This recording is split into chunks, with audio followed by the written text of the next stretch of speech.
Olá, conectada, olá, conectado. Mais uma edição do Razão Social. E o nosso programa de hoje traz, mais uma vez, convidados especiais para cada um falar do que eles estão fazendo para um mundo melhor, para conectar ideias e movimentar as pautas positivas que é aqui no Razão Social que a gente traz elas para vocês. Então, a gente vai apresentar agora os nossos convidados. Vamos ser cavalheiros. Eu vou começar pela nossa convidada, a Cris Dias, escritora e curadora do projeto Combina. Cris, bom dia, seja bem-vinda. Bom dia, Cadu. É um prazerzão estar aqui podendo conversar contigo e contar um pouquinho aí o que a gente anda aprontando, né? A Combina, hoje a gente estava brincando, é Kombi, é Combina, porque na verdade é uma confusão bacana, sabe por quê? Porque assim, ó, na minha tarefa, uma das tarefas do escritor hoje no Brasil, hoje não, ontem, porque hoje a gente não está podendo fazer isso, que é andar na rua e circular e conversar com os autores. Mas antes, o que a gente fazia? Andava por aí. E é tanta maravilha que a gente encontra em escolas, em cada cantinho desse país, que eu disse assim, eu vou ter que arranjar uma maneira de andar por aí mostrando essas coisas uns para os outros.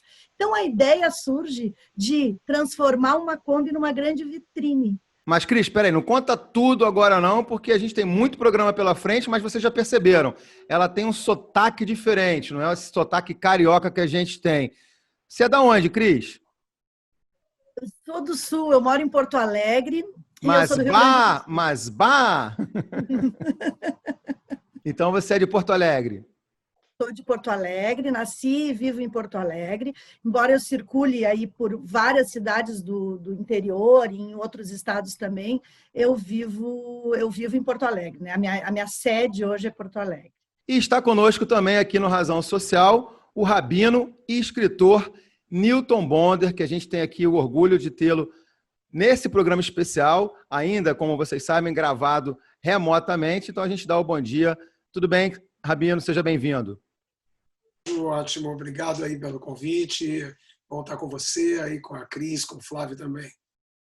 E para falar do seu livro recém-lançado, não é isso? A Cabala e a Arte da Preservação da Alegria. Verdade.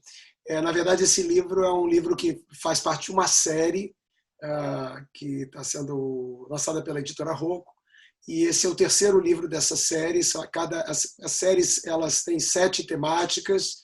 O primeiro foi sobre risco, o segundo sobre cura, e esse terceiro é sobre alegria, que cai aí num período tão complicado, né? Está sendo lançado num período difícil, que as pessoas estão com tantos projetos interrompidos, além, obviamente, do sofrimento de perdas e de vida humana, perdas econômicas.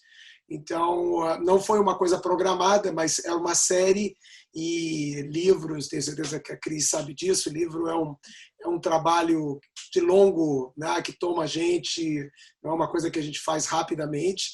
Então, esse terceiro livro ele estava programado e foi por acaso que ele está sendo lançado, não foi uma tentativa de juntar esse momento aqui, mas ele vem, eu acho que num momento importante para refletir sobre a alegria. Muito bom. Quero saber bastante sobre o livro e trazer, claro, para esse programa bastante alegria também, para esse momento fundamental que a gente vive. Bom, e o nosso terceiro convidado, professor de Educação Física, montanhista, Flávio Aguiar. Bom dia, Flávio. Bom dia, Cadu.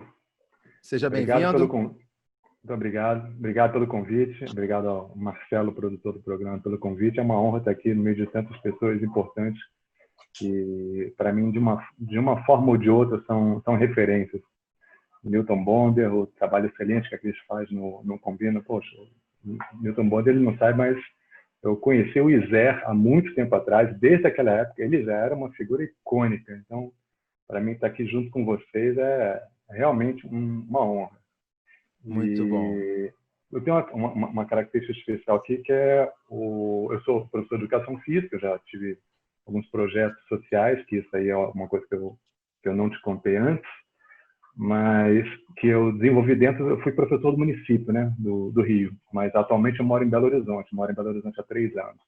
E eu tenho uma característica especial, que para mim, por uma série de questões, eu considero uma qualidade, que é o fato de eu ter diabetes tipo 1 há 31 anos, muito bem controlado. Isso me empurrou em direção a um despertar para a vida, um despertar para a realidade, que o Rabino chama de Gewalt, que eu já vi palestra dele, ele se referindo ao tema, sensacional. E o contato que a gente tem do mundo externo e do mundo interno, porque o diabetes ele é uma mistura entre a gente lidar com o nosso meio interno e a adaptação da realidade do meio externo para isso. Então, isso tanto é uma questão fisiológica, quanto uma questão mental, quanto uma questão espiritual, isso independente de crença, de religiosidade, ou seja lá o que for. A gente tem que ter contato com a realidade e transformar isso na melhor coisa possível. Então, na verdade, para mim, o diabetes foi uma coisa que, paradoxalmente falando, foi muito positiva, porque me forçou, aos 17 anos de idade, a eu ter uma forma de encarar a vida, tomando ela nas mãos o tempo inteiro, a cada momento. Até quando você fala de alimentação, eu brinco, olha, eu como números. Eu estou o tempo inteiro em contato com a minha diabetes. Tudo que eu como, eu tenho que pensar quais serão as consequências disso e de que forma eu vou fazer os ajustes adequados para manter o meu controle o melhor possível. Porque o meu plano, diferente do que falam as estatísticas, eu tenho que negar as estatísticas para o meu plano pessoal, que é viver o maior número de anos possível, com a melhor qualidade possível do que todas as pessoas que não têm diabetes. Então, tem que estar o tempo inteiro centrado, sem, na verdade, perder a alegria, que o Newton também fala. Então, eu tenho que levar essa coisa para mim da melhor forma possível. Então, a diabetes, para mim, é uma grande parceira, que me direcionou na vida. Aí eu vou contar isso para vocês em seguida. Boa. O Flávio já fez, então, essa primeira conexão aqui do programa, né? Já que, como eu falei no início, temos 2 escritores hoje aqui, e o Flávio parece que está perdido no espaço. Não, está aqui dentro desse contexto justamente para contar um pouco dessa história também de vencedor dele, e que a gente vai certamente conectar bastante com as ideias de todos vocês. Bom, então vamos lá agora a pergunta que eu vou fazer para cada um dos nossos convidados. Vou começar pela Cris Dias, que eu sempre faço essa abertura dessa forma. Cris, conta pra gente por que você está aqui no Razão Social. Olha, eu estava tão ansiosa ali na minha apresentação que eu nem agradeci esse momento de poder estar conversando com uma pessoa que está no Rio, outra que está em Belo Horizonte. É Belo Horizonte que tu está, Flávio? E está aqui entre o Newton e o Flávio e tu, Cadu, para poder discutir essas questões todas, né? Que eu acho que se a gente está aqui, todo mundo está olhando para o mundo do mesmo jeito, né? Querendo que as coisas melhorem, querendo que as coisas sejam diferentes, né? Então, eu estou aqui, na verdade, porque eu tive esse olhar, olhando para leitores espalhados pelo Rio Grande do Sul, e que eu já tinha muitos livros voltados para esse público. Eu digo que eu escrevo livros para a infância, né? Não interessa muito a idade do leitor, é para a infância. Uma vez uma criança me questionou assim, tu escreve livro para criança? Eu digo, sim, escrevo livro para criança, mas a minha avó queria ler, não vai dar para ela ler? Eu digo, pode ler. Desde então eu não digo mais isso, que eu escrevo livros para criança, eu não escrevo livros para a infância. Infância, seja lá, a idade do leitor não importa. Então, o que eu fiz? Olhando essas maravilhas todas que esses leitores e essas professoras maravilhosas faziam, o que eu fiz? Coloquei tudo isso dentro de uma Kombi e transformei essa Kombi em ilhas de artes integradas. Porque o que eu percebia? Que é tão encantador estar diante. Me lembro, Rabino, quando eu assisti a peça do primeiro livro lá do... esse encantamento que a arte nos provoca, né? Ou o encantamento diante de qualquer obra de arte, mas diante da leitura que é mais individualizada, né? Isso aí, todo mundo tem que ter esse direito, né? Então, o que aconteceu? Eu coloquei objetos de arte dentro dessa Kombi e espalho esses objetos nas praças que a gente chega, né? É uma turma, é um coletivo que faz isso, nas praças que a gente chega, porque o que eu acho, o que eu penso, o que está embasado, qual é o conceito que está embasado?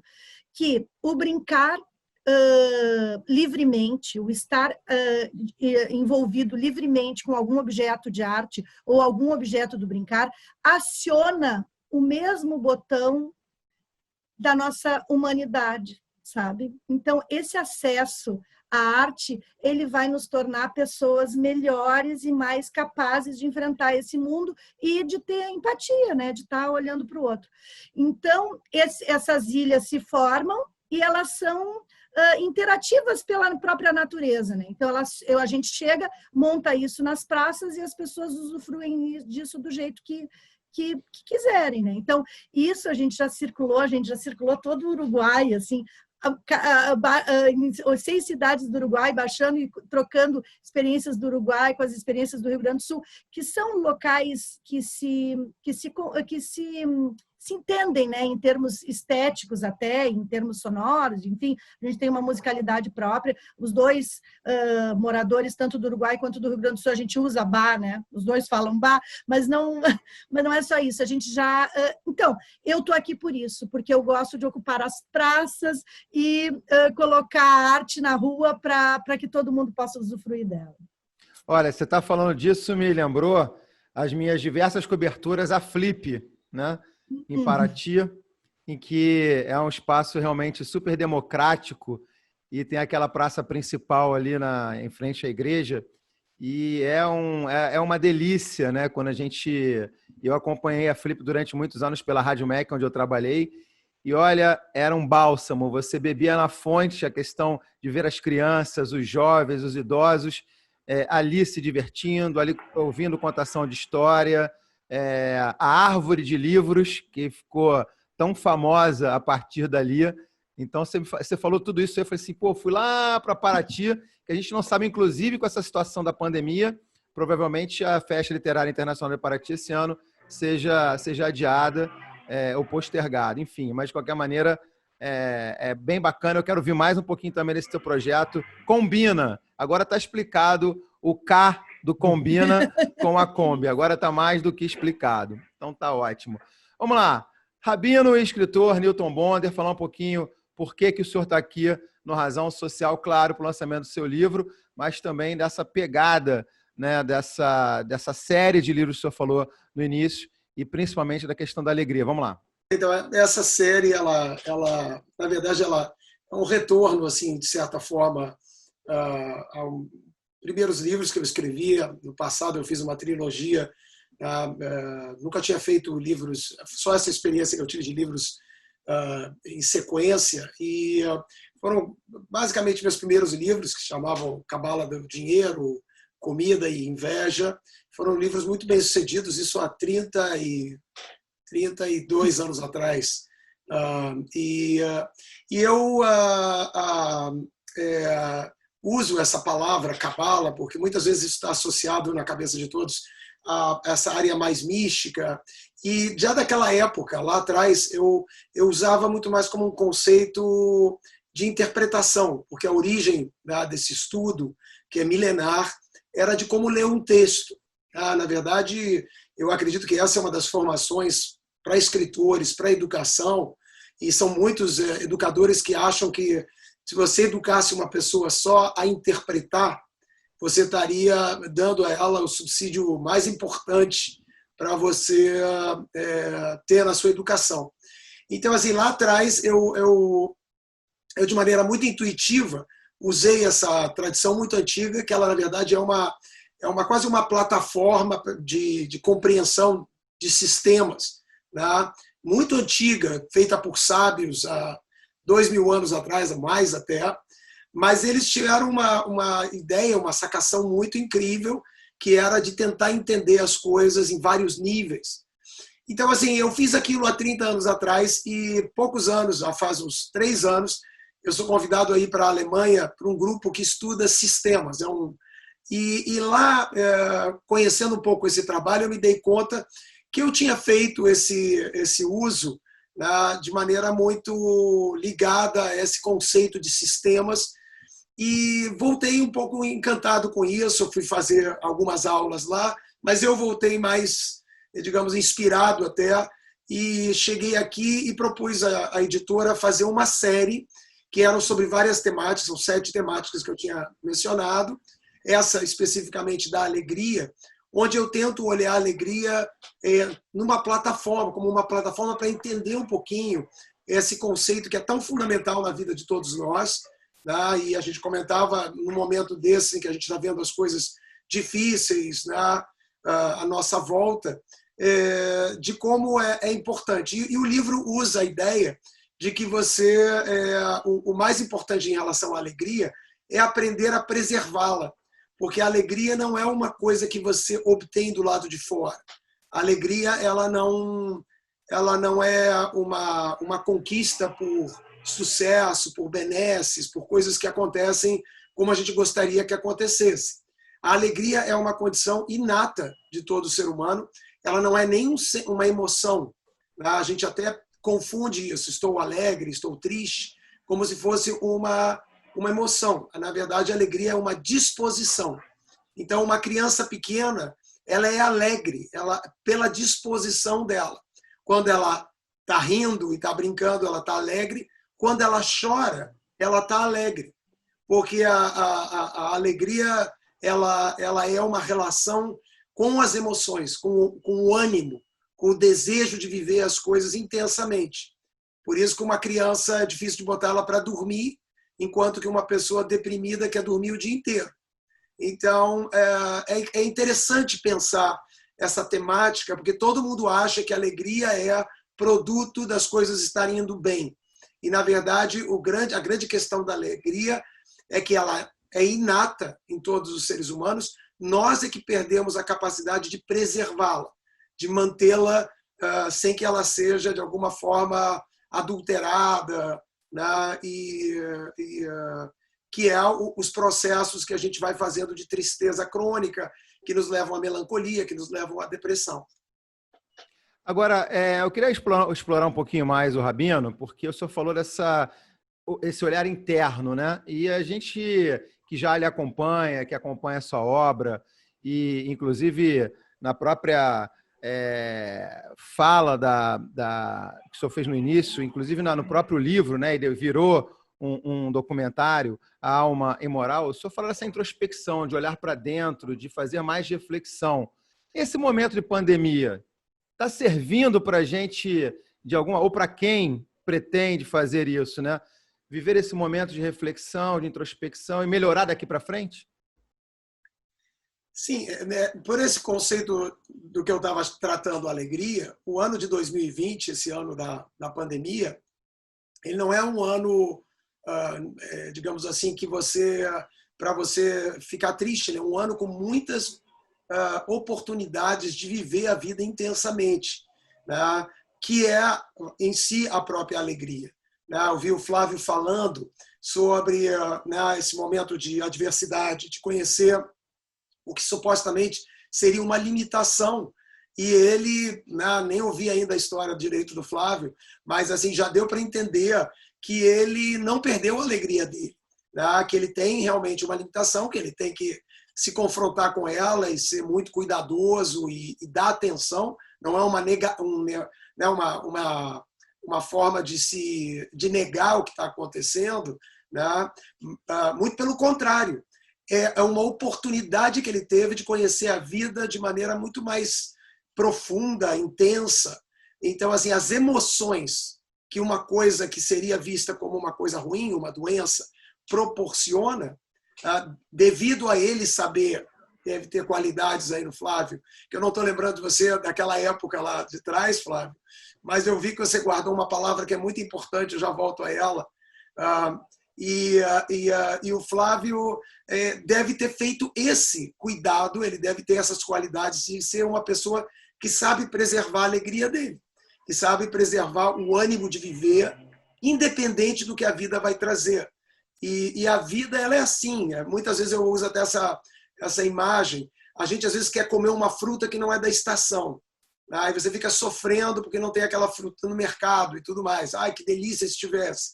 Então, a gente tem que aprender que cada estação tem os seus frutos, né? E se você ficar desperto, que é exatamente a palavra que o Flávio lembrava lá de um curso que eu dei, que era exatamente sobre alegria, e de certa forma está presente nesse livro, que era Gewalt, é uma palavra da língua Yiddish. Gewalt quer dizer uau, né? Que é o que uma criança fala quando ela vira para cá, ela vê um objeto, uau! Ela olha ali, por que ela quer mexer em tudo? Por que a gente fica louco com uma criança? Porque ela é alegre, porque ela quer tocar tudo, porque ela quer se misturar com tudo, ela quer viver cada coisa, né? Ela não quer dormir, ela quer ficar ali acordada e o que a vida tiver a oferecer para ela. Se a vida for oferecer cair, ela vai chorar, mas ela quer subir no muro, ela quer experimentar. Então, assim, é esse lugar que é uma das histórias, porque os livros são todos eles, essa série todas usam histórias, parábolas antigas e interessantes, porque cada uma delas aponta diversas características, aspectos da alegria, e um dos aspectos da alegria é estar desperto, não esperto. Esperto normalmente é uma coisa que leva a gente a ficar, às vezes, menos alegre. Então, assim, ficar desperto, esse desejo de acordar para as coisas, seja lá o que acontecer. Acontece uma diabetes, como é que eu fico desperto a isso que está me acontecendo? Né? Se há uma pandemia, uma situação de mundo, né? Todos nós perdemos muito na dimensão econômica e muitas coisas que a gente não pode fazer, mas a gente ganhou exatamente no que você estava falando, Cadu, na possibilidade de vínculos dentro das nossas casas, que a gente estava afastado, né? A gente ganhou, a gente tem oportunidades únicas, né, de viver a vida nesse lugar de solidariedade, de estar voltado às pessoas, né, e de questionar, né, questionar valores que a gente tem, né, o que é importante mesmo para a gente. Né? Então, tudo isso são riquezas, são oportunidades para aqueles que querem estar despertos. Para aqueles que querem só viver a vida como espertos, ganhar, obter todo tipo de controle, conquistas e tudo mais, deve ser uma época horrível, porque é uma época em que você fica mais difícil de ficar esperto, no sentido de ganhar as coisas, de obter as coisas. Mas para quem quer ficar desperto, é uma época distinta. Nós vamos lembrar o ano de 2020 como poucos anos a gente vai lembrar das nossas vidas. Tá? Porque muitas das coisas que acontecem nessa nossa vida, que era da normalidade, a gente nem lembra. Se eu disser, aí, e 2015? Fala uns highlights, algumas coisas aí top do 2015. Você vai ter que ficar aí meia hora pensando no ano de 2000, que ano era esse, o que era isso. Então, assim, porque você estava menos desperto. Devia estar mais esperto, como eu também, tentando fazer coisas, tinha menos limites, mas nós estamos muito mais despertos. Até a expressão que a gente usa, de cor, que é do francês, vem do coração. As coisas que a gente decora são as coisas que têm uma afetividade, que têm alguma relação emocional para nós. Disso a gente lembra. Das coisas que não têm uma afetividade, a gente esquece. Então, esse ano ele será lembrado por todos nós e ele tem frutos da estação. Se você quiser aproveitar os frutos dessa estação, tem coisas maravilhosas. Se você quiser sonhar com os frutos de 2019, você vai ficar muito tristonho e querer dormir o dia inteiro. Muito bom. Esse é o nosso convidado de hoje, o rabino Newton Bonder, escritor, está lançando o livro A Cabala e a Arte de Preservação da Alegria. Vou ouvir um pouquinho, né, do Flávio Aguiar, já que o rabino Newton Bonder levantou a bola, vou ouvir um pouquinho dessa história de perseverança, né, e de transformar também... tem aquela máxima, né, de transformar um limão numa limonada, né, já é um clichê. E aí, Flávio?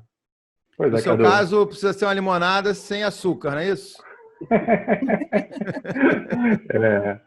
Dependendo do limão, vai sem nenhum tipo de adoçante, senão eu dou uma adoçadinha, mas tem que ter uma estratégia para curtir bem isso daí. Eu confesso a você que quando o pessoal me pergunta, puxa, mas quando é que você ficou triste com a diabetes? Foi um baque? Eu falei, olha, vou ser sincero, cara, não foi, porque na verdade eu sempre tive uma forma de encarar a vida muito de procurar os aspectos positivos. Então, quando alguém fecha uma porta, eu não fico olhando para aquela porta fechada. Eu vejo tudo ao redor. Quando a gente vê tantos livros e filmes tão poéticos em que as questões em si elas estão encobertas e estão, na verdade, rodeadas de tantas coisas lindas para a gente ver, que é sensacional. A diabetes me direcionou os meus estudos para... Primeiro fui para biologia, para tentar fazer pesquisa, mas aí eu vi que não era bem isso que eu queria, e fui para a educação física, e na educação física, também com o arcabouço do que eu trouxe da biologia, eu aprofundei os meus estudos para conhecer a fisiologia do diabetes e aplicar todos os conceitos de treinamento, de biomecânica, que é uma das minhas paixões, para ver como é que eu faria para adaptar a realidade ao meu corpo e não ficar adaptando me encaixotando dentro da realidade que estava ao meu redor. Então, sempre uma coisa que eu aprendi com o meu médico, ele já faleceu, era o Rogério Oliveira, ele ficou diabético com 3 anos de idade, poucos anos depois que a insulina foi descoberta. As dificuldades que eu passei não tem comparação. Então, ele sempre dizia, olha, você não tem que ter limitação para nada, desde que você tome todos os cuidados necessários, fazendo o máximo de testes que você puder por dia. Na época que eu fiquei diabético, não existia ainda teste de tirar uma gotinha de sangue para medir a glicose no sangue, então a gente fazia uns procedimentos com urina, comprimido, que faziam fervura, que tinha um reagente e tal. Então, assim, se você tomar todos os cuidados o tempo inteiro, você vai ter toda a liberdade que você precisa. E assim sempre foi. Então, desde o começo, quando eu falei, Rogério, posso fazer isso aqui? Eu falei, olha, Flávio, você já mostrou que você tem a cabeça no lugar, você tem todo o meu apoio, faça tudo sempre desse jeito. E assim foi.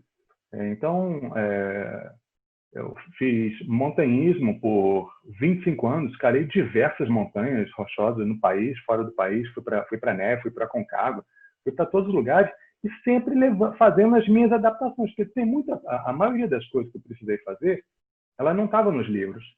Então, eu tinha que estudar, fazer a testagem como uma espécie de treino para saber como é que funcionava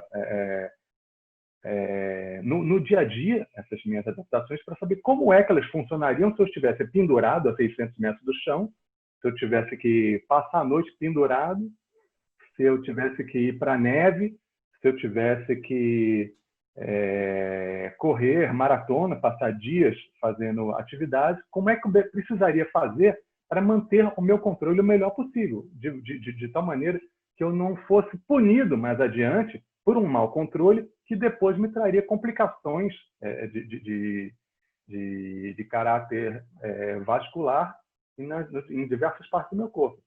Então, o que eu fiz foi fazer essas adaptações. Então, fiz assim no montanhismo, fiz assim para pilotar moto. Teve uma vez que eu cometi um erro que eu depois não repeti, que eu caí de moto, porque eu tive uma hipoglicemia severa pilotando a moto por conta de estar atrasado para o trabalho e não posso chegar atrasado. Não, depois caí de moto, me machuquei, ficou tudo bem e falei, olha, eu não posso dar essa bobeira de novo. Então, assim, foi uma bobeira em décadas que serviu de aprendizado. Então, o que eu fiz? Olha, aumentar o número de testes e nunca sentar na moto, nunca sair para escalar ou entrar no esporte sem saber exatamente como é que foi a minha alimentação prévia e qual é a minha necessidade naquele momento, se a glicemia está adequada, se a minha glicose no sangue, que é chamada glicemia, né? Então, inclusive, quando chegou no ano de 2012, o Marcelo, produtor do programa, Marcelo Leite, nosso produtor, diretor do programa. Exatamente. Ele me ajudou, eu fui convidado para fazer uma palestra no Congresso Brasileiro de Diabetes, falando sobre exercício e diabetes. Eu falei, puxa vida, eu queria mostrar para as pessoas como é que eu faço já há mais de 10 anos para medir a glicose no sangue durante a atividade. Porque senão o pessoal vai dizer, ah, não, mas peraí, agora eu vou jogar bola, não, agora eu vou correr, então não vou poder fazer teste. Não, Eu faço teste correndo, faço teste jogando, faço teste em qualquer lugar. Aí, Marcelo, você me ajuda? Eu disse, claro que ajuda. Aí a gente conseguiu uma série de colaborações. Um aluno meu da escola pública, ele sabia manusear equipamento de filmagem. Um amigo que tinha um projeto social na favela, ele tinha uma câmera de filmagem, e o Marcelo tinha toda a expertise e ainda fez a pós-produção. Disso teve o resultado, um vídeo que ficou muito legal, que ficou super didático, onde eu mostrava como é que as pessoas faziam para aprender a medir a glicose no sangue correndo, sem precisar nem diminuir a velocidade. Esse vídeo tá no canal, em algum canal no YouTube? Está disponível no YouTube. Se você colocar tem no meu Instagram, Flávio Doce Aguiar, mas no YouTube, se você simplesmente colocar glicemia correndo, vai aparecer de cara esse vídeo. Então, peraí. Vamos lá. Vamos aproveitar, então, esse gancho que eu vou jogar um pedacinho desse vídeo que o Flávio Aguiar tocou para a gente que está acompanhando aqui o Razão Social no nosso canal no YouTube, acompanhar também esse vídeo. Correr é uma das minhas paixões. E escalar é outra. Manter o nível glicêmico é uma exigência da minha característica especial, que eu não chamo de doença, que é o diabetes. Isso quer dizer que eu preciso aprender a manusear o meu equipamento e fazer os meus testes glicêmicos em ambientes fora do usual. Fora da mesa, fora da cadeira, em pé, pendurado e correndo. Demonstração feita no asfalto. Primeiro passo: retirada dos equipamentos, sendo o primeiro o glicosímetro. Segundo passo, o lancetador. A forma de segurar os equipamentos na mão é fundamental para o sucesso. Eles ficam entre os dedos. Em seguida, pegar as tiras, e aí a gente entende por que segurar entre os dedos, para continuar com a mão livre, para manusear o resto do procedimento, que é a retirada da tira, guardar o pote, colocar a tira no local adequado no glicosímetro, o que vai fazer com que ele funcione, colher uma gota de sangue do dedo com o lancetador. E agora o grande pulo do gato, que é pontos de apoio. Você primeiro une o punho, depois um outro ponto de apoio com o dedo, para conseguir encaixar a gota de sangue no local adequado. Aí sim, está praticamente terminado o processo com o glicosímetro já fazendo a leitura. Bacana, então tá aí a dica, se você quiser dar uma olhada, né, como é que foi feita essa produção e acompanhado pelo nosso diretor e produtor do canal Razão Social, vai lá e busca por essa dica que o Flávio deu. Mas então eu queria aproveitar, Rabino Newton Bonder, já que o Flávio citou, né, a questão de vídeo, eu queria explorar então um pouquinho mais sobre, não só, a gente já falou um pouquinho do livro, mas também falar do sucesso que foi, né, o livro que se transformou em documentário, filme, A Alma Imoral. E eu queria que o senhor falasse um pouquinho sobre isso, justamente também dentro desse gancho que eu dei da reflexão. Dá para a gente explorar um pouquinho sobre...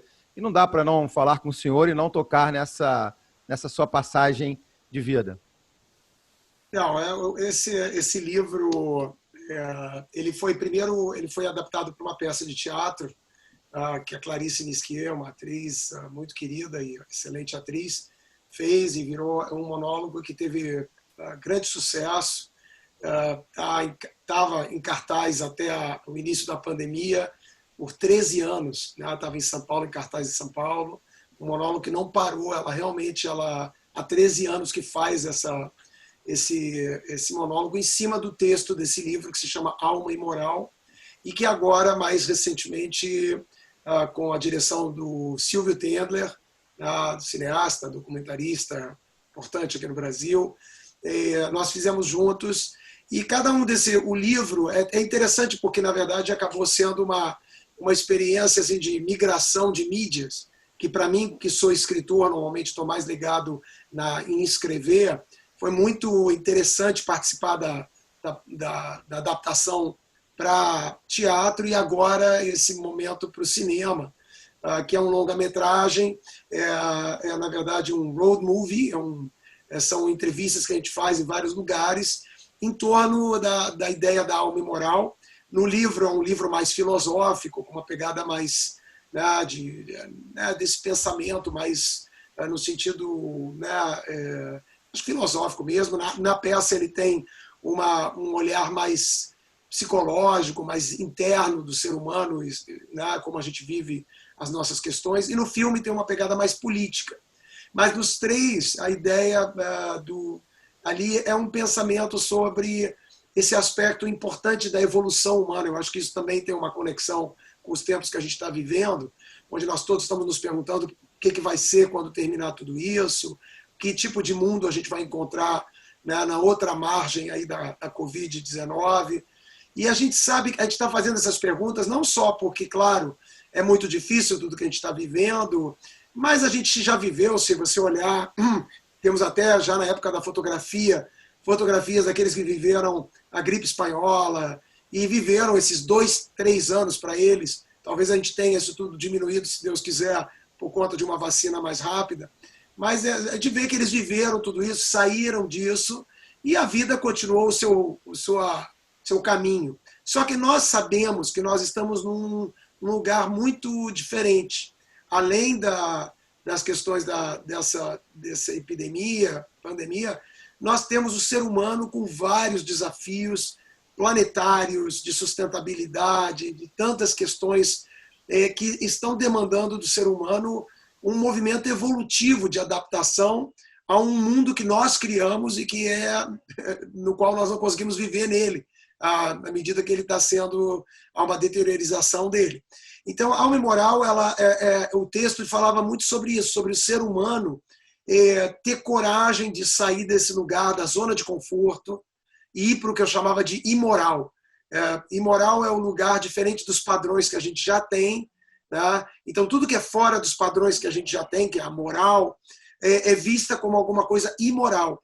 Mas o ser humano, o crescimento do ser humano, a capacidade do ser humano de se distinguir como uma espécie, de se adaptar no mundo, sempre foi essa capacidade de fazer coisas fora, né, dos padrões, conseguir ficar de pé, né, andar em duas pernas.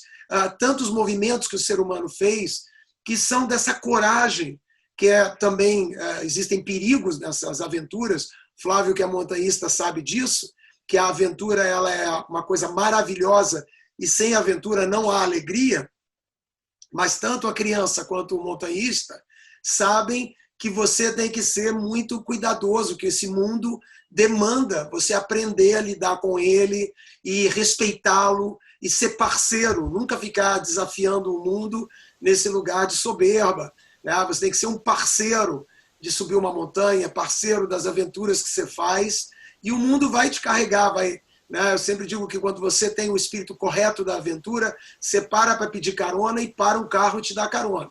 Tá? Se você estiver na maneira errada, você vai estar se arriscando e vai, Deus do livre, encontrar ali até violência num lugar que você não deveria estar e assim por diante. Então, eu acho que a Alma e Moral fala desse aspecto fundamental do ser humano, que é esse desejo de romper, de experimentar de forma alegre e aventureira outras opções e expandir horizontes do ser humano. E eu acho que a peça teve, essa grandeza. Muitas pessoas que viram a peça se sentiram motivadas a repensar suas vidas, romper certos aspectos que estavam ali adormecidos, já enferrujados, corridos por várias questões da vida, relações de trabalho. E o filme, ele apresenta, basicamente, são vários, né, uma espécie de mosaico de indivíduos que estão em várias áreas, na questão de gênero, na questão das artes, nas questões políticas, indivíduos que pensam diferente da maioria das pessoas e que normalmente têm problemas porque se tornam imorais, mas ao mesmo tempo eles estão ali tentando expandir a mente, expandir os horizontes da nossa espécie e da nossa humanidade. Bom, então vamos aproveitar, já que a gente também está aqui trabalhando a parte de vídeo no canal, no YouTube do Razão Social, ver um trechinho desse trailer do filme A Alma Imoral, inspirada no livro do mesmo nome, do rabino Newton Bonder. Vamos lá.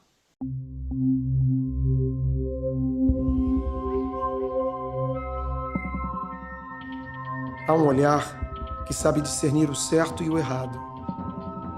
Há um olhar que enxerga quando a obediência significa desrespeito e a desobediência representa respeito. Há um olhar que reconhece os curtos caminhos longos e os longos caminhos curtos. Há um olhar que desnuda, que não hesita a afirmar que existem fidelidades perversas e traições de grande lealdade. Este é o olhar da alma.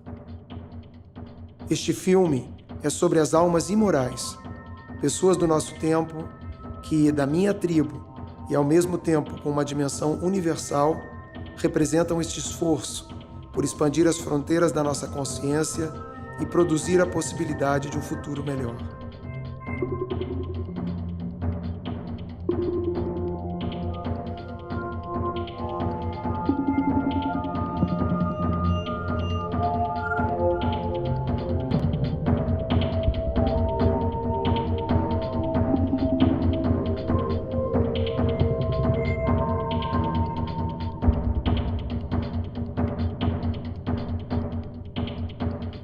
A compreensão bíblica de corpo e alma é diferente da concepção de Darwin ou da psicologia evolucionista.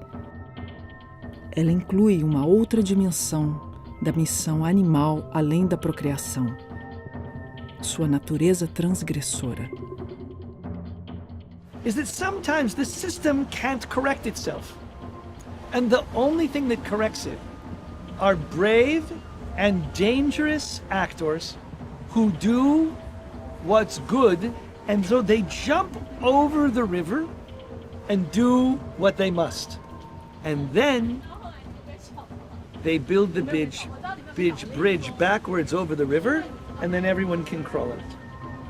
So that sometimes moments of transformation require a transgressive spirit. Então tá aí o trailer do filme A Alma Imoral, um spoiler do que você pode assistir depois. Depois você vai lá e busca. Como é que a gente encontra? Onde é que a gente encontra esse filme, Rabino Newton Bonder?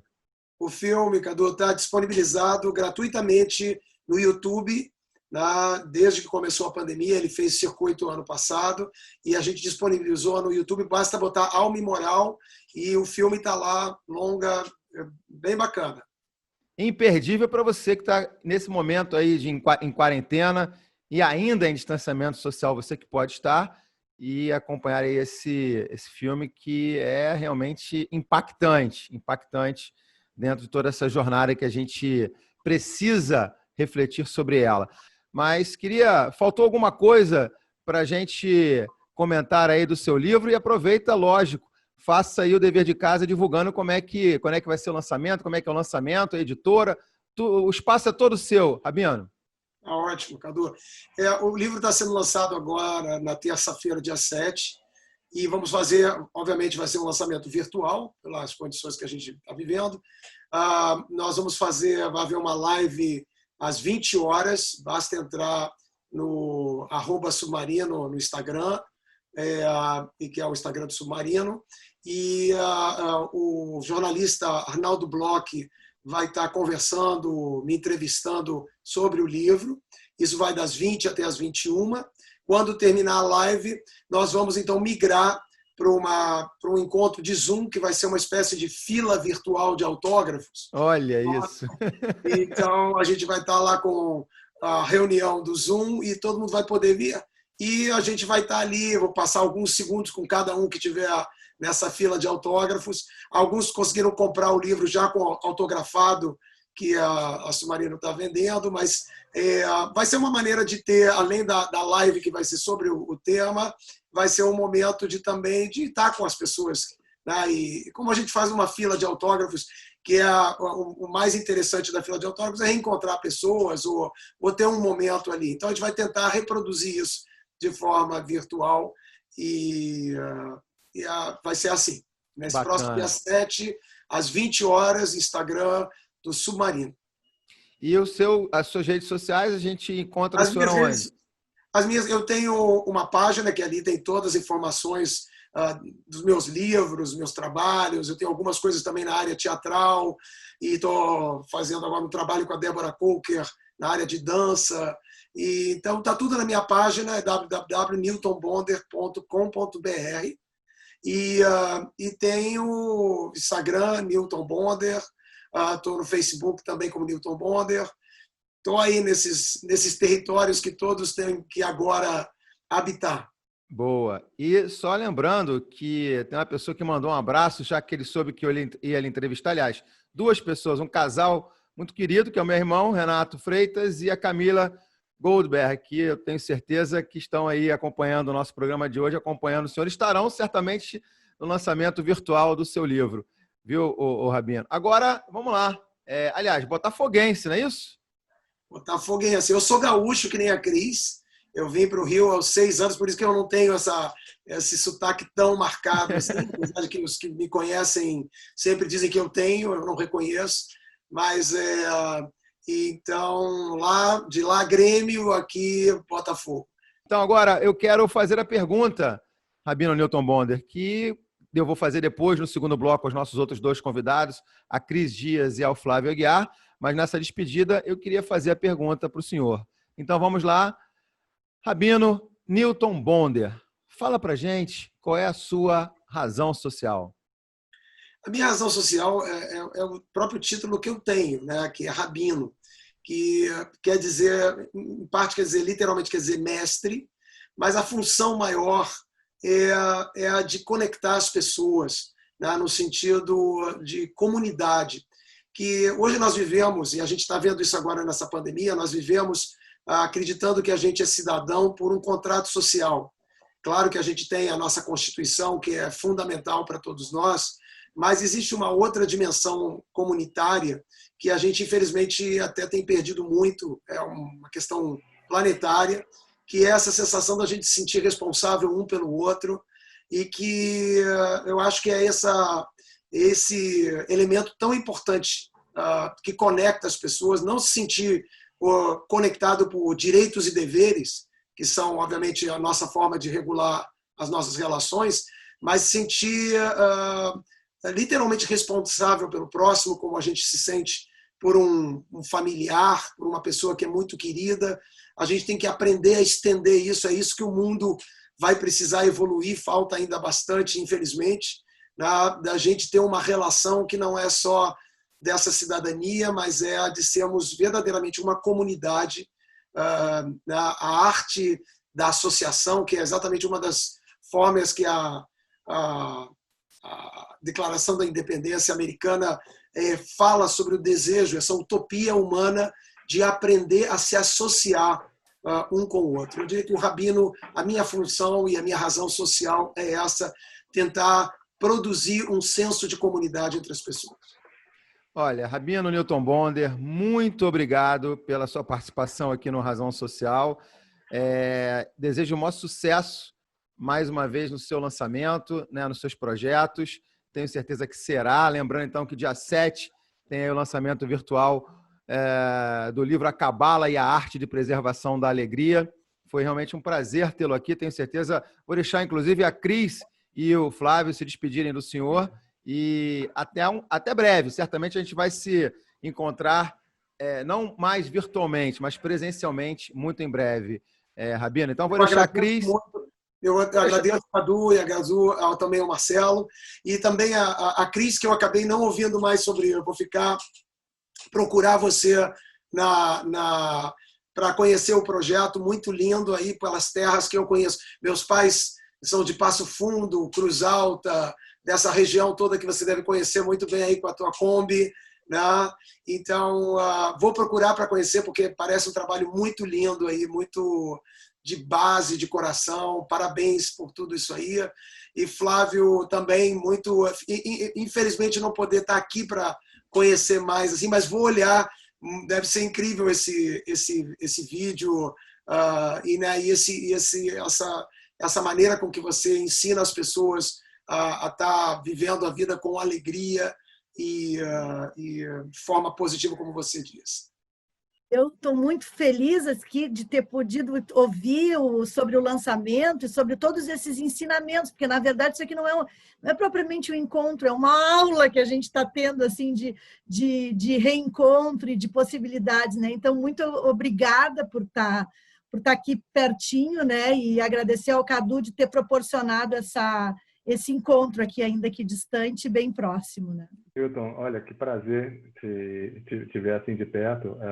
Na verdade, eu te conheci há tempos atrás por conta da minha esposa, que fez o curso Teoria e Praxis do Meio Ambiente lá no ISER.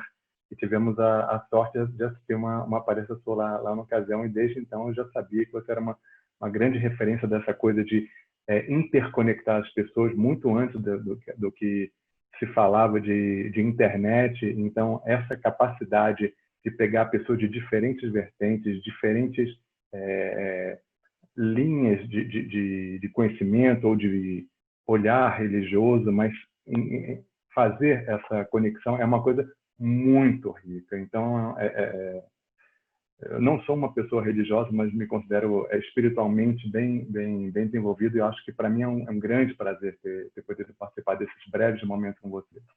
Muito obrigado.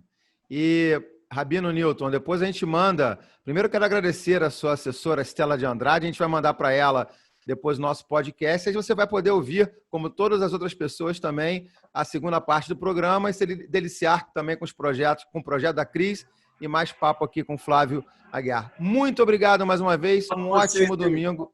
Sucesso. Igualmente aí, gente, igualmente. Fiquem bem todos. Obrigado, Rabino. Cris, vamos lá para Porto Alegre, para falar então com a Cris, que carinhosamente, né, os dois, aliás, não só a Cris como o Flávio, entenderam da abertura maior do primeiro bloco com o Rabino Newton Bondra. Agora eu quero explorar a Cris, quero ficar quietinho, ouvir Cris e ouvir mais ainda o Flávio. Cris, vamos falar um pouquinho, então, desse seu projeto, né? Para quem não acompanhou desde o início, o projeto Combina. Você anda dirigindo Kombi por aí? É isso mesmo? Então, eu ando e andava, e tomara que continue andando de Kombi, mas pensando numa frase do Rabino, que ele falou assim, eu me lembrei de uma frase do Saramago a partir da fala dele, que é: o Saramago dizia assim: encontre a criança que foste. E é essa busca que o nosso projeto tem, né? Eu tive uma experiência aqui no interior do Rio Grande do Sul, que foi em Osório, na cidade de Osório. Osório fez um condomínio, né? E que gente de muitos lugares passaram a morar naquele lugar. Gente de assentamentos, gente que veio de várias regiões do estado, acabaram, não se conheciam, tinham hábitos diferentes e eles foram morar no mesmo lugar. E os conflitos surgiram. Então, a Prefeitura de Osório nos chama, né, chama o projeto para dizer como que a gente podia pensar numa forma daquelas pessoas se entenderem. E aí a gente começou a fazer projetos na praça que era central, que era a parte comum, né? Então, ao mesmo tempo que foi liberada a internet para aquele lugar, porque daí as pessoas ficavam mais na rua por conta da internet liberada, a gente entrava com o brincar e com os objetos de arte. E as pessoas começaram a se interagir, porque tem uma coisa muito interessante que acontece com o brincar e com o brincar da cultura popular. No brincar, às vezes não tem palavra, às vezes não tem regra, mas tem um encontro que se dá ali. E isso é uma coisa que é intransponível. Por exemplo, se a gente está querendo fazer assunto, pode estar dentro de um elevador, faz um jogo da velha. Risca num papel um jogo da velha. Não tem ninguém que não conheça essa regra. E ninguém que saiba onde que aprendeu. Então, tem alguma coisa no brincar que está na base de toda a arte. Isso tem alguma coisa que te conecta com o pertencimento do teu grupo e com a tua ancestralidade. E quando a gente faz esses dois meshes, a gente está inteiro em qualquer lugar. Então, o poder do brincar, e é por isso que a gente acaba sendo chamado e levando também esse ambiente do brincar, e que passa pelo corpo, sabe? A gente colocar, aquela coisa, tirar o corpo fora, é o contrário, é colocar o corpo na roda e todas essas relações se darem. Por isso que eu achei tão legal, Flávio, que a gente está aqui no mesmo programa, um professor de educação física e uma escritora falando, e daqui a pouco a gente está quase falando do mesmo assunto, né? Porque, na verdade, é isso, é o corpo na jogada, o corpo na jogada da integração, o corpo com relação ao outro. Eu sou fã desse papel do corpo, sabe? Do corpo na vida do outro e da gente mesmo, né? Eu acho... Não, e essa sua fala foi genial, inspiradora também, porque nós somos corpo, muitos deles pensantes, graças a Deus, outros não, né? Outros nem tanto usam pensar de forma correta. E dentro desse pensamento, desse pensante, tem uma estrutura, né? E essa estrutura essa que o Flávio tem que trabalhar para se manter saudável e manter outras pessoas saudáveis também. Corpo são, mente sã. E aí, Flávio? Pois é, o corpo, o homem, ele tem uma das formas da gente falar dele é de homo ludens. O homem, ele é um ser lúdico, né? Eu, especialmente, sou um ser gregário, então, para mim, ficar sozinho é muito difícil. Então, eu não tenho habilidades de redes sociais, isso é uma coisa que me atrapalha. Então, o meu contato sempre foi muito de chegar perto, de dar um abraço carinhoso, de dar um abraço, um bom afago. E até os meus amigos que ficaram no Rio, de vez em quando a gente se fala e fala: poxa, a gente sente falta do teu abraço aqui na escola, Flávio. Eu falei, porque o contato com o corpo, ele é uma coisa que traz uma sensação muito bacana. Assim como a criança, quando está sendo amamentada, e na amamentação ocorre a liberação da ocitocina, o abraço ele também traz liberação de ocitocina. Então, são hormônios prazerosos, é o hormônio do amor. Então, essas coisas são de proximidade, são muito agradáveis. E eu tenho uma proximidade com o meu corpo que, embora parte do meu corpo esteja fora dele, eu consigo tocar nele e vocês não. Então, por exemplo, o meu pâncreas, ele está fora do meu corpo, mas ele fica na minha mão. Aqui, só para quem está acompanhando, para quem está no rádio e não está vendo, eu estou segurando um glicosímetro e as minhas tiras de medição de glicose e uma canetinha para fazer uma punção na ponta do dedo.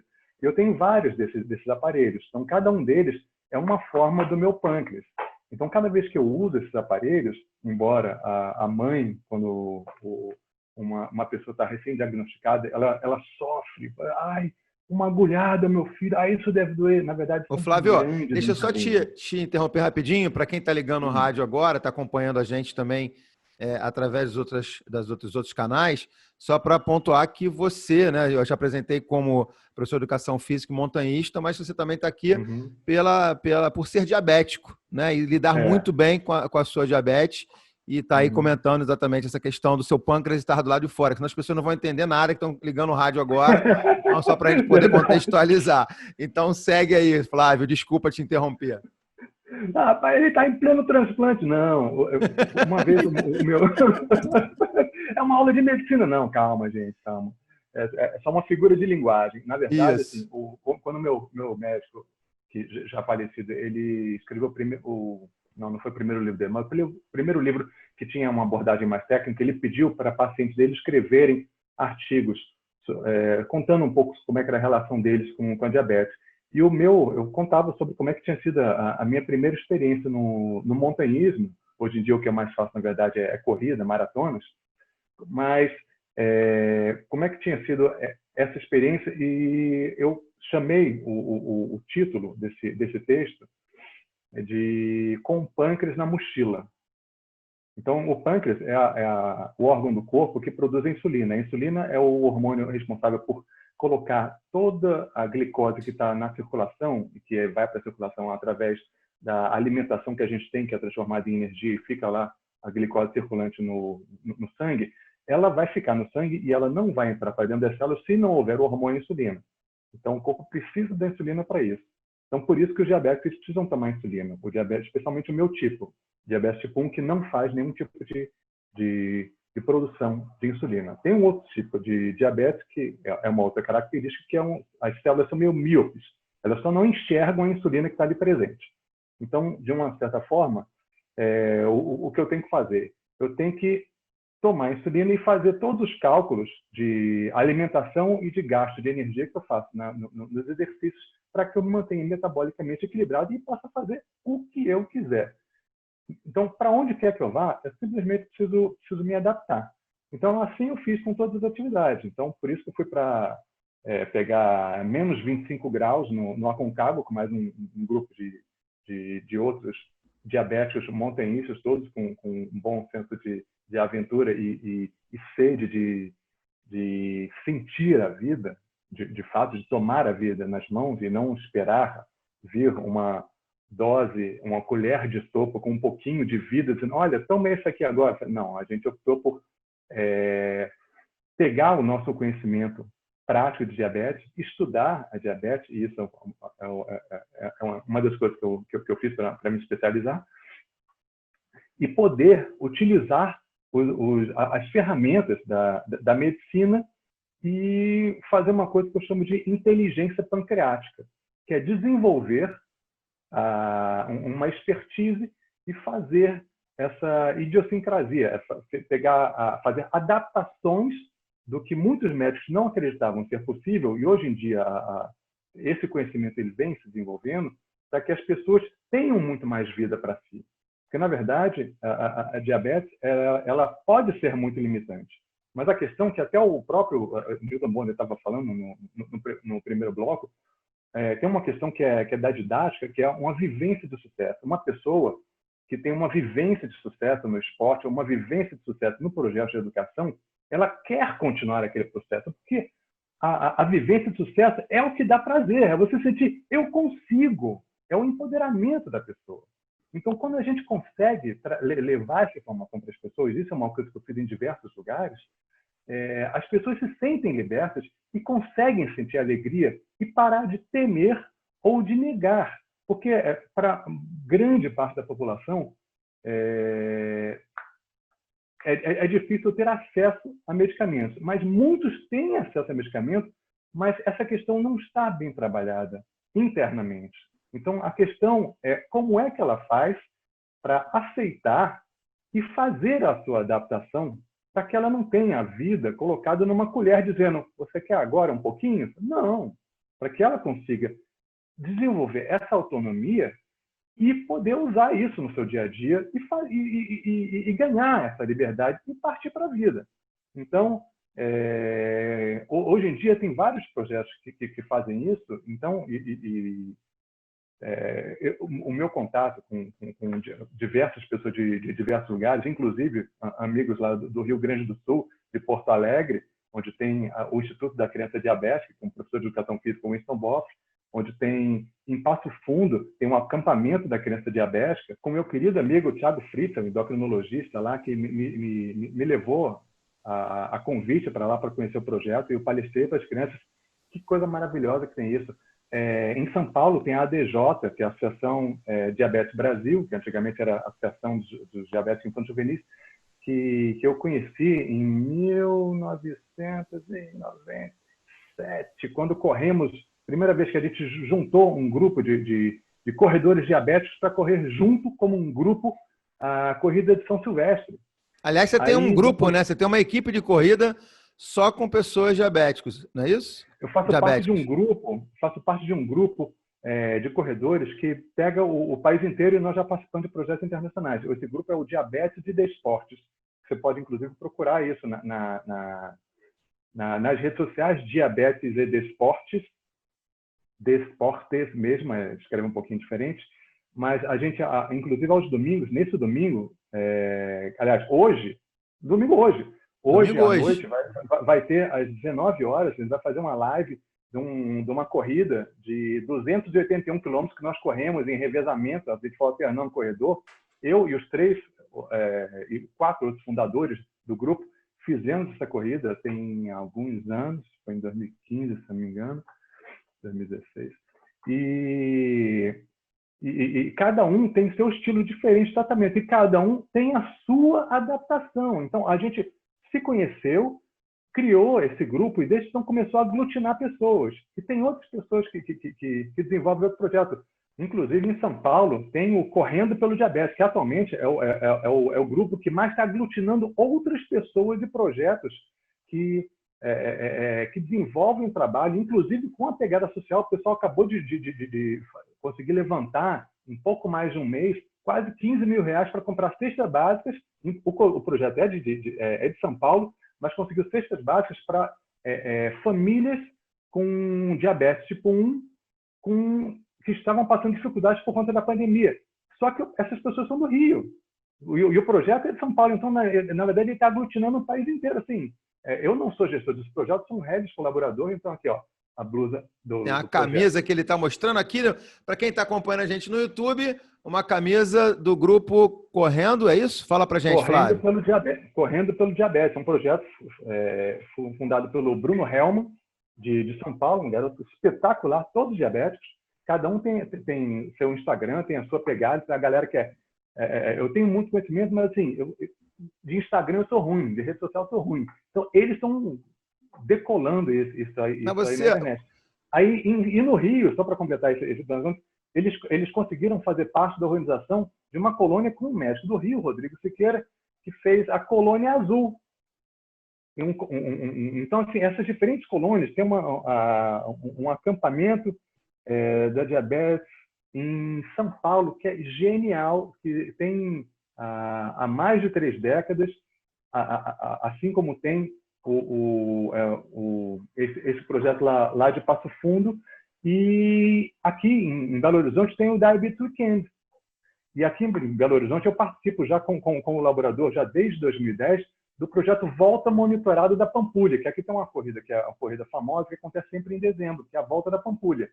Aí um médico daqui, que é o Rodrigo Lamonier, desde 2010 eu vinha para cá em colaboração com ele, fazer palestra e trazer informação para o pessoal que estava correndo e ainda precisava aprender sobre como manusear o diabetes durante o exercício. Então, assim, são várias ações que tem em vários cantos do país. É muito legal, é muito bacana. O Flávio Aguiar, nosso convidado aí, falando sobre a questão da diabetes, e ele que é diabético, também professor de educação física e montanhista. E só para fazer uma colocação aqui bem interessante, porque eu já faço programas, né, em rádio há muitos anos e sempre fiz programas com foco na informação para a pessoa que tem diabetes, todo o processo metabólico, né, biológico.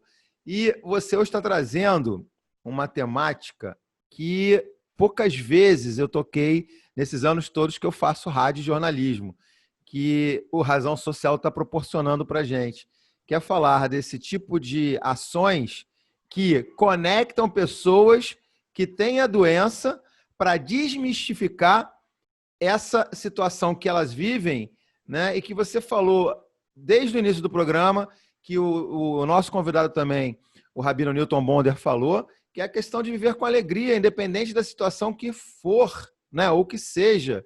Então, eu estou muito feliz, né, de ouvir você falando aqui no Razão Social, que vira a chave, né? Claro que a gente tem que dar informação sobre a doença, o tipo de doença, né? A diabetes tipo 1, tipo 2, como é que ela comete, como é que ela funciona.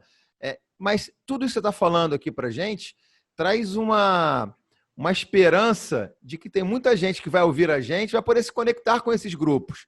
Então, tenho certeza que eu estou mais do que nunca feliz por ter conhecido você e ter feito esse link aqui de pautas, que no início eu falei. Gente, eu estou colocando 2 convidados que estão aí com a literatura e estou trazendo um professor de educação física. Qual é a conexão? Está aí a conexão, né? A informação, a educação, que aí eu vou jogar agora para a Cris Dias, que você fala muito da informação e da educação. E é ato contínuo, né, Cris? Educar é um ato contínuo. Eu sempre digo o seguinte, se você não quer ser educador, ou se você não quer ter um filho ou uma filha, ou quer, de alguma forma, falar com o próximo, esqueça, porque educação é ato contínuo e, olha, dá trabalho. Hoje eu estava ouvindo o Flávio aqui, estava pensando assim, ó, no poder intransponível do grupo, né? O que a gente é capaz de construir em grupo e o que o grupo é capaz de troca de informação e troca de afetos, porque, na verdade, cada uma dessas corridas que tu faz, né, Flávio, e que tu participe desses grupos, é afeto. Nós estamos aqui, nós estamos juntos porque a gente tem uma condição parecida, mas, na verdade, a gente está junto porque a gente tem a necessidade de se juntar. E aí eu acho que tem duas questões para conversar, assim. Tem uma questão que é, hoje a gente não está podendo estar junto. Mas eu também fico pensando, às vezes, a gente nunca esteve tão junto quanto a gente está, sabe? Porque, por exemplo, eu jamais estaria conversando com vocês. Pensem nisso, eu estou em Porto Alegre. Que chance a gente teria de estar junto nesse momento, de eu estar conhecendo vocês. Então, isso é uma maneira, parece às vezes que eu estou num filme de ficção científica, que assim, ó, quando eles falavam em teletransporte, é isso, a gente se teletransporte para se juntar e a gente não está presente, mas a gente está junto.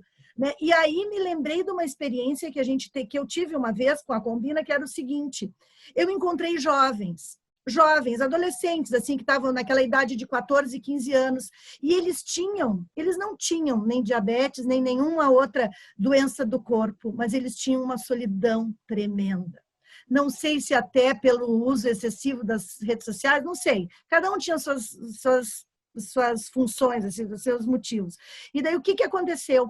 Eu propus um grupo, né, que não era para sair correndo, vou me agregar num grupo de vocês para correr um pouco, mas enfim, não era um grupo de sair correndo, mas era um grupo de se juntar para quem queria falar.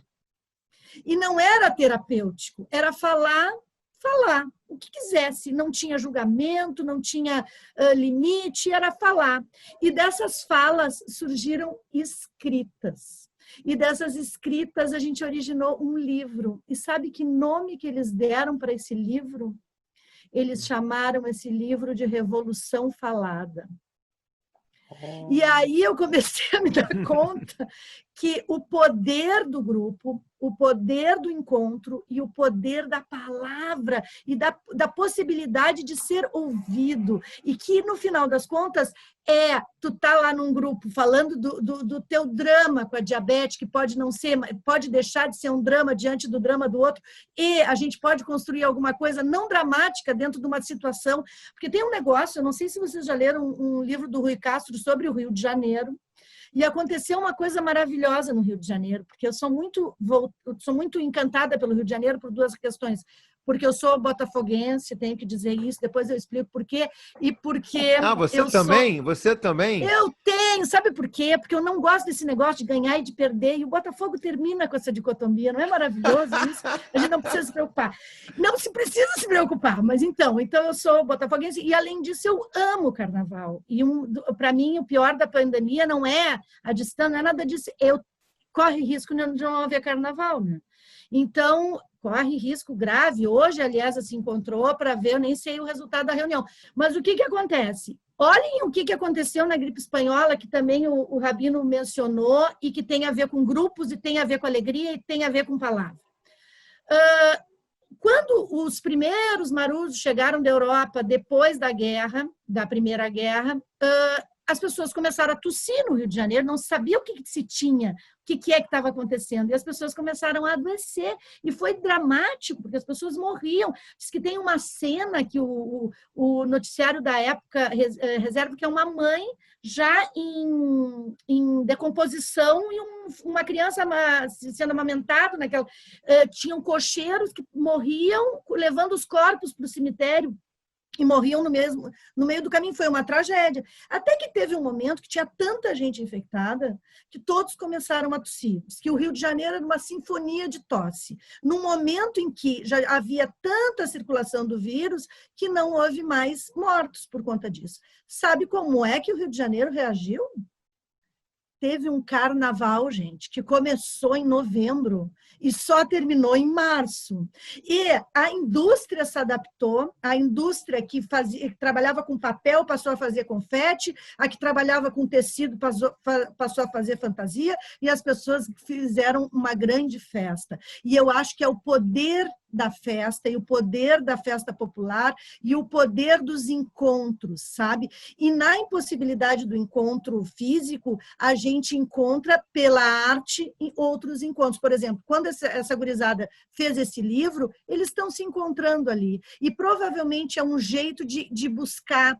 Eu acho que essa nossa vocação para a alegria, ela tem que ser mais disseminada, sabe? Não que a gente não tenha, a vocação a gente tem que botar ela na roda, a gente tem que ter o olhar, porque mesmo a cura pela doença, sabe? Eu gosto, é do Steiner essa frase, que é um filósofo da antroposofia, não sei se vocês conhecem essa linha, é um filósofo alemão que ele fala na cura pela doença, que às vezes a gente precisa da doença, e eu acho que essa pandemia que a gente está vivendo é uma necessidade, sabe? É uma necessidade.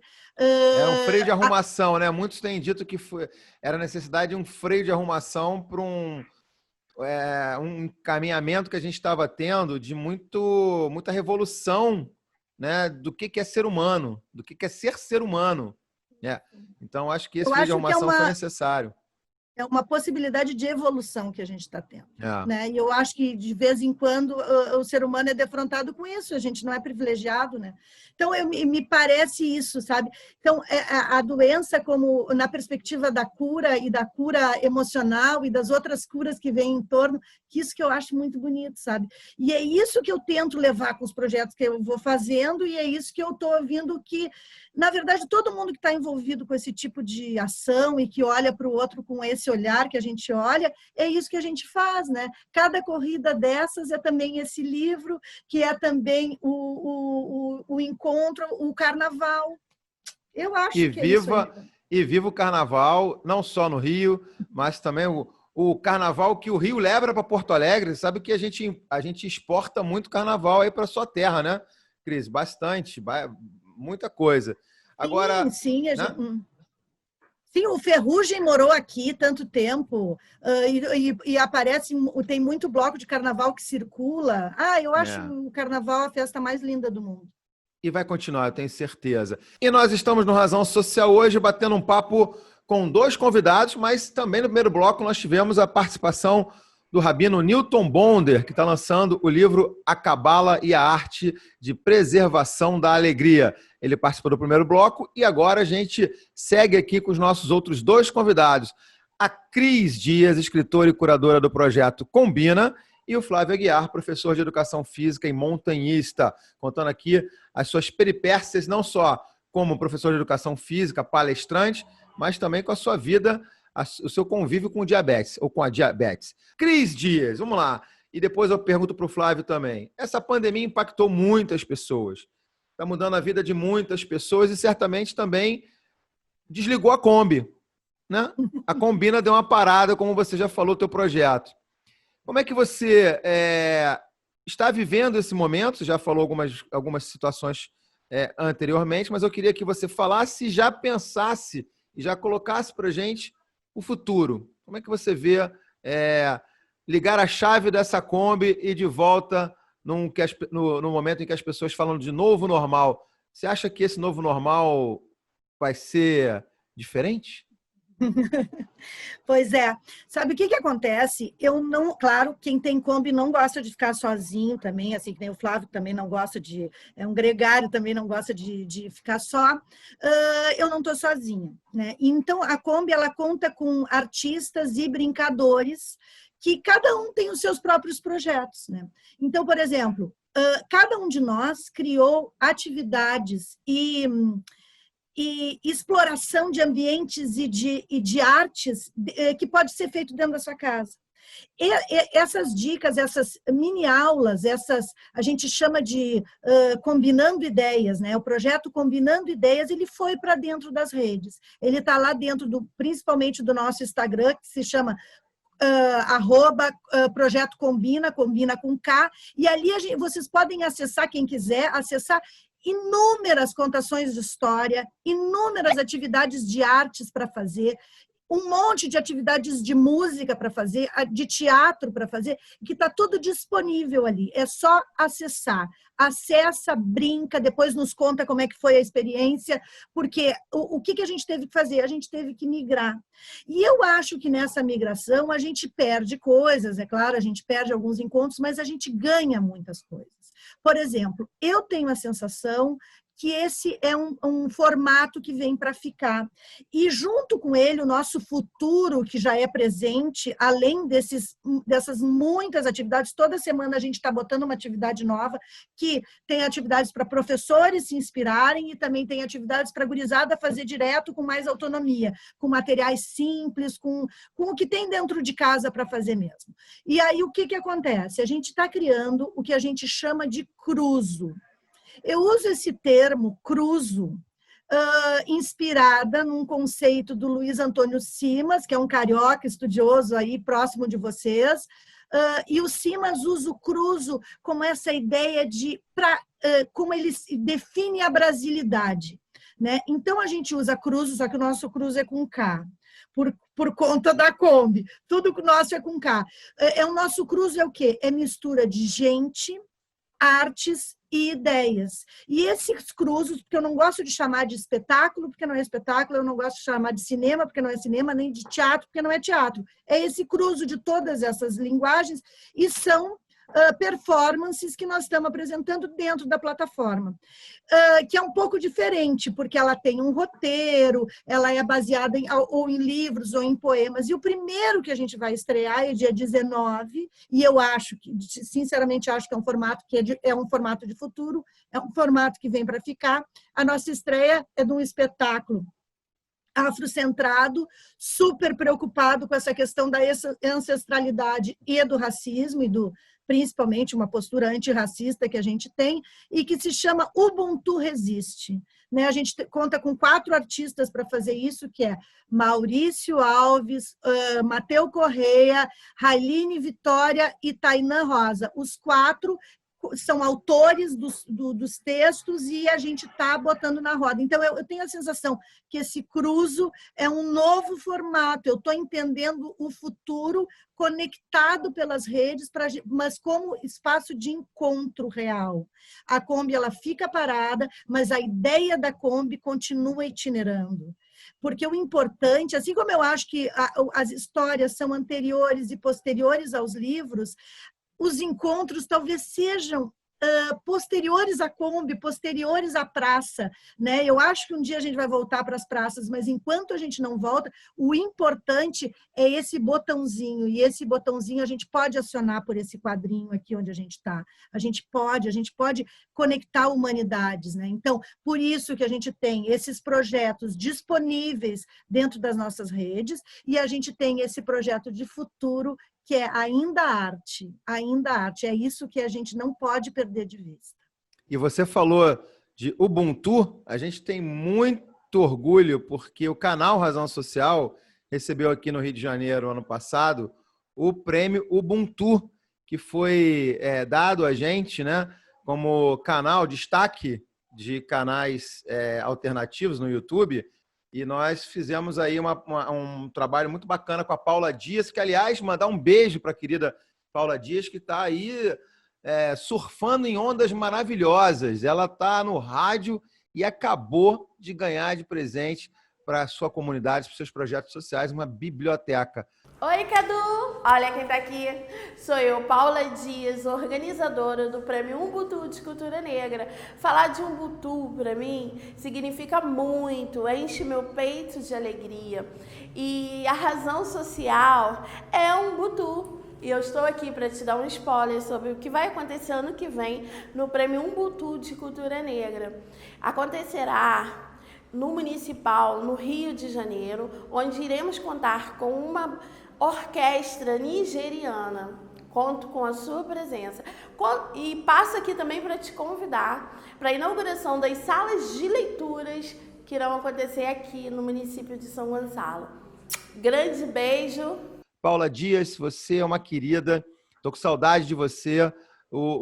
Certamente os nossos ouvintes e quem acompanha o canal também estamos todos nós orgulhosos de você, porque você realmente é uma pessoa muito querida. Então, a Paulinha que nos agraciou com esse prêmio para o canal, para todo mundo que trabalha no canal, a Claudinha, o Marcelo, o Rafael, o Alexandro, agora trazendo o Bruno também, o Anapuaca, que também participou lá com a gente, o Caio, o Natan, enfim, uma equipe enorme e que eu acho que eu não esqueci de ninguém.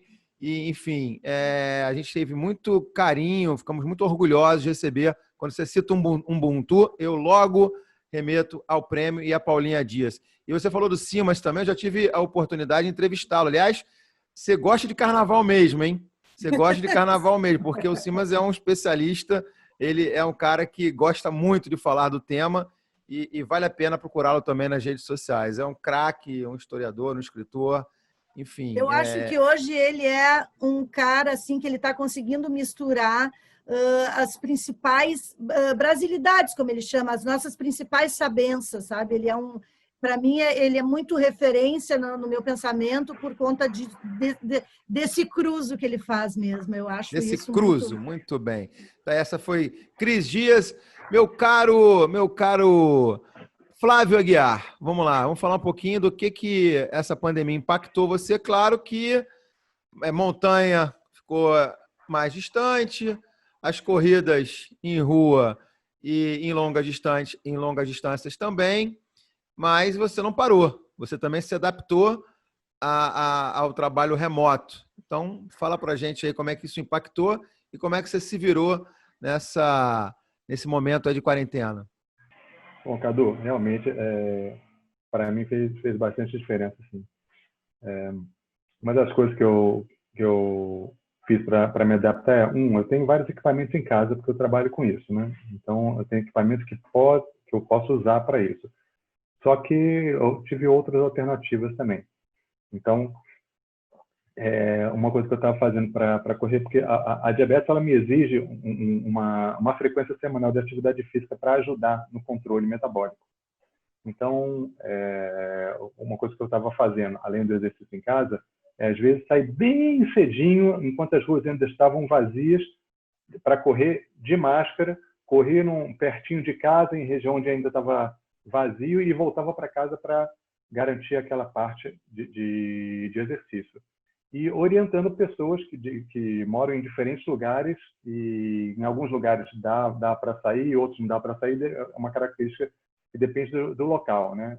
Até meu trabalho é profissional, tem alunos até fora do país que recebem minhas planilhas de treinamento. Mas continuar ensinando as pessoas a fazer o seu controle, sem atividade física, todo mundo teve que dar uma adaptada. Para quem não podia sair de casa mesmo, a gente passando sequências de exercícios para serem feitos em casa e fazendo controle metabólico, tirando uma gotinha de sangue, botando na tira reagente, vendo como é que estava a glicemia, vendo a necessidade de ajustes de insulina. Foi principalmente essa a forma, né? Agora, às vezes a gente pensa assim, puxa vida, eu tenho que treinar para chegar num determinado ponto. E esquece que o percurso que você tem que percorrer para aquele determinado ponto. Então, quando a gente desenvolve um treinamento para atingir uma determinada meta, tem alguma coisa que mantém as pessoas focadas, né? Fala, olha, se eu não seguir esse treinamento, eu não vou conseguir chegar naquele ponto lá, não vou conseguir, por exemplo, correr aquela maratona, aquela meia maratona daqui a 6 meses ou daqui a 1 ano. Porque tem pessoas que estão na fase mais inicial, tem gente que está saindo do sedentarismo para começar a treinar. Então, tem pessoas dos mais diversos níveis de aptidão física, né? Então, isso tem que ser adaptado. Então, às vezes, a pessoa, eu não vou fazer nada não, porque, poxa vida, eu sou muito iniciante. Fala, nunca é tarde para começar. Para todo mundo tem uma adequação, assim como para todo tratamento tem uma adequação. Tem gente que tem um tipo de aparelhinho que parece um pagerzinho, que fica com um catéter plugado embaixo da pele com uma infusão contínua de insulina, uma bomba de insulina, um tratamento mais moderno. Tem gente que só tem insulina que recebe no SUS. Então, a gente tem que fazer todos esses ajustes e manter a pessoa motivada, fazendo contato. Pô, e aí, como é que tá? Colocando notícias, botando um vídeo, mostrando como é que estava a nossa glicemia naquele dia. Assim, não existe pessoa, por mais bem controlado que seja o diabetes, que não tenha momentos ruins ou dias ruins. A gente não consegue viver pelo livro 24 horas por dia a vida toda. Sou diabético há 31 anos. Tive controles melhores, controles piores. O que a gente tem que fazer é, quando a gente está com mais dificuldade, a gente procura pessoas que têm a mesma característica. Isso ajuda a gente. Desde quando eu estava assim, nos primeiros anos de diabetes, quando a gente encontrava outra pessoa que tinha diabetes, a gente tirava a dúvida e, pô, o primeiro cara que me ensinou coisas, eu tinha 17 anos nessa época, né? A primeira pessoa que me deu dicas da diabetes tinha 10 anos de idade. Quando não é que tinha 10 anos de idade, era diabético há 5 anos, estava me dando aula. Então, assim, se aproximar de pessoas que têm é o primeiro passo para ajudar. Porque toda vez que a gente não está habituado com a diabetes, você senta numa mesa para fazer uma refeição, você tem que tomar insulina. E se o cara não está habituado mesmo, ele vai ter vergonha de tomar insulina. Então, eventualmente, você vê um diabético que comeu e não tomou insulina. Cadê essa insulina? Ah, está em casa. Como assim está em casa? Você saiu de casa sem seu pâncreas? Você não produz insulina, não. Você tem que aplicar a sua insulina, tem que carregar com você. Tem que levar seu aparelhinho e suas tiras de teste. Então, ô Flávio, deixa eu aproveitar, porque você está tocando num ponto que está aqui, martelinho está na minha cabeça, porque a gente parece que precisa colocar um ponto agora, que você citou há pouco, né, a questão das novidades, né, da tecnologia a favor de quem tem diabetes. Mas a gente sabe que a gente mora num país completamente diferente, de realidades diferentes, né? Muitas pessoas vulneráveis e que a diabetes está aí, está na vida delas. Você, né, no teu dia a dia, nessa tua conexão com outros grupos, se preocupa, ou vocês se preocupam com isso também? Tem um olhar mais clássico, mais sensível para essas pessoas que têm uma vulnerabilidade social e que precisam, de alguma forma, ter esse controle? Sim, sim. Porque o que acontece é que tem muita gente que está nas redes sociais que tem um tratamento muito moderno, que tem acesso ao que tem de melhor, de uma forma ou de outra, ou porque consegue comprar, ou porque entrou com ação na justiça, porque no Brasil, para você ter as melhores condições, não basta você ter o direito. Você tem que entrar na justiça para exigir o seu direito e fazer com que ele seja cumprido. Isso é um problema. Então, aqui, tem pessoas que não são ricas, mas que têm um aparelho moderno, porque tiveram que entrar na justiça para conseguir o aparelho moderno e o tipo de insulina e os conectores com a pele, tudo que são caros, e eles conseguem, através de uma ação na justiça, manter esse tratamento. Embora, de tempos em tempos, dá uma falta geral, o cara fica assim, tem que se virar. Ou ele muda o tratamento e volta ao tratamento que a maioria da população tem, que é uma restrição de testes e insulinas que tem uma flexibilidade de uso mais rígida, uma flexibilidade menor, né? Então, a forma como eu ensino nesse vídeo, inclusive, de medir a glicemia, aquele vídeo que eu citei no Vamos citar de novo, vamos citar o vídeo de novo, o nome é? Glicemia Correndo. Glicemia Correndo, você vai lá no canal no YouTube, Glicemia Correndo, muito bom. Uhum.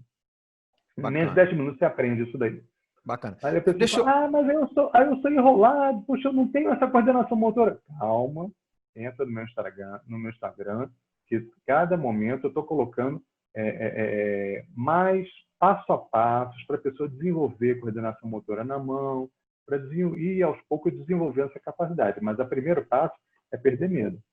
Boa. Porque quando eu era mais jovem, agora eu estou com 49 anos, mas quando eu era mais jovem, a situação em que eu encontrava outras pessoas, aí já posterior àquele meu começo na diabetes, o momento mais agradável de todos era quando eu ia para um encontro assim, de uma associação de diabetes que a gente tinha lá, que não existe mais, no estado da Lagoa, que era a Associação dos Diabéticos Conscientes do estado do Rio de Janeiro, que é a invenção do meu médico, na verdade era um paciente de uma clínica particular. A gente terminava a palestra, saíamos todos juntos, sentávamos num bar, para fazer um lanche, e eventualmente até tomar um chopinho, uma cachaçinha. Mas a gente botava o nosso pâncreas, o aparelho de glicosímetro de insulina, colocava em cima da mesa, e era o único momento em que a gente se sentia igual. Essa sensação eu não vou perder nunca na vida. Muito bom. Então, essa sensação de você aproximar de outras pessoas, cara, isso dá um conforto psicológico que você não tem noção. Eu tenho noção. Aliás, tem muita gente sentindo falta disso. Mas a gente vai voltar ao normal, eu tenho certeza disso. Agora, olha só, está na hora de eu fazer a pergunta para vocês, a pergunta-chave do programa. Então, vamos lá. Cris Dias, do projeto Combina. Conta pra gente qual é a sua razão social. Então, a minha razão social é esse conceito de Ubuntu mesmo, sabe? Eu sou porque você é, nós estamos juntos nessa, sabe? Esse conceito de humanidade é o que me faz estar, e todos os meus projetos têm isso na base. Então, é isso, a minha razão social é o Ubuntu. Cris, como é que a gente acha você nas redes sociais? Fala pra gente. Bom, eu estou na rede social com o meu nome, né, que é Cris Cidade Dias, ou Cris Dias. O meu Cris tem H, C-H-R-I-S, né? Ou o Projeto Combina, o @Projeto Combina, que a gente está em todas as redes. E ali se explica melhor tudo o que acontece. projetocombina.com.br. Bacana. Então, só para agradecer também que essa nossa conexão, a gente tem que agradecer também uma escritora e ilustradora também, a Aline Abreu, né? E a produtora, a Tari Cercato, é isso? Isso mesmo. Tanto a Aline é de São Paulo, que a gente tem um livro bacana juntas, e a Tari, que é a produtora do Projeto Combina, que faz todos esses projetos que eu falei, ela está envolvida com todos eles, e ela também dá essa força toda, que não é mais do que força, ela é isso tudo. Boa. Então pega essa Kombi, assim que tudo passar, traz essa Kombi aqui para o Rio para a gente passear pelas comunidades, mostrar o Rio de Janeiro, também esse projeto maravilhoso que vocês têm, tá bom, Cris? Só combinar, só combinar. Tá feito o convite. E vamos lá agora para o nosso convidado também, professor de Educação Física, montanhista, Flávio Aguiar. Conta para mim qual é a sua razão social. Cadu, meu objetivo na vida é deixar o mundo melhor do que eu encontrei. Então, eu tenho uma dedicação em ajudar as pessoas, sobretudo as pessoas com diabetes, mas não apenas, né? Mas eu visto demais essa camisa. Então, embora eu trabalhe também profissionalmente com isso, sou treinador, sou personal trainer, eu nunca me neguei e nunca vou me negar a ajudar pessoas que têm diabetes a procurarem mais conforto e mais orientação no seu controle e poder fazer o seu exercício com o máximo de segurança possível. Então, tem algumas formas da gente fazer isso. Embora a minha parte de rede social ela seja fraca, mas o pessoal vai enchendo o meu saco, eu vou colocando informação, eu vou dar algumas formas de você encontrar isso.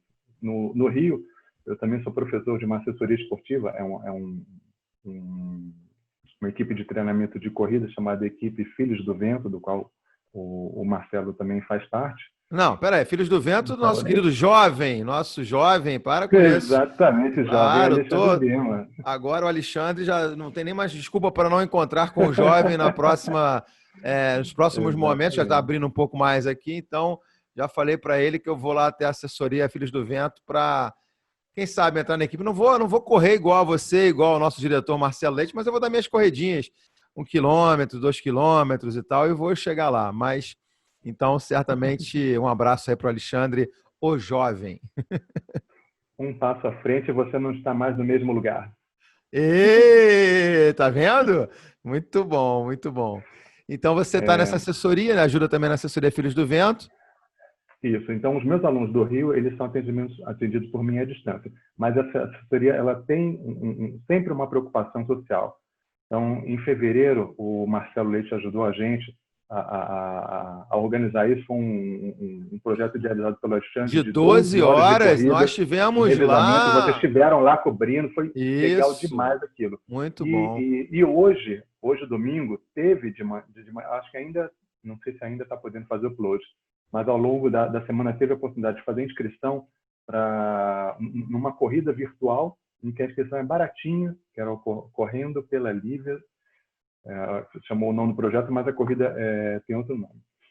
Mas que foi para o 50% do valor da inscrição dessa corrida virtual foi para ajudar a levantar fundos para uma menina que tem uma doença raríssima, chamada Lívia, e ela tem que fazer um tratamento que custa $1 milhão, acho que $1 milhão, se não me engano, nos Estados Unidos. Então, a gente chamamos nossos alunos para fazer parte dessa corrida hoje. Aí a gente vai saber depois qual foi o resultado disso, quando eles derem. Então, como é que a gente acha você no Instagram? Vamos lá, Instagram? Então, Flávio Doce Aguiar é o meu Instagram. Aliás, o meu apelido é Doce, até que muita gente só me chama de Doce, até já recebi. Inclusive o meu diretor falou, ela não chama ele de Doce, não, pode ser. Mas já viu que você falou Doce, então tá bom. Então agora virou Flávio Não, Doce. ao contrário. Meu apelido assumidaço aí há quase 30 anos. Muito bom, Flávio. A equipe Filhos do Vento tem o Instagram dela. E o Correndo pelo Diabetes, que é esse projeto, onde ali ele é um grande centralizador.